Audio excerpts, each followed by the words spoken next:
هر قسم پروډکټ ته موږ سره شته، هر قسم د بیماری علاج لپاره دوايانې، هر قسم سخوف، هر قسم ګولۍ، هر قسم کیپسول، هر قسم مرض لپاره که چا تور زیړی وي، شوګر وي، بلډ پریشر وي، خپو تلي لاس تلي سوځي، دانې وي، خارق مساله وي، هر قسم مسالې وي، انشاءالله دلته موږ سره بھرپور علاج شته.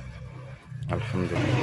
دلته چې کوم دی ماشاءالله موږ سره هر قسم شیز شته.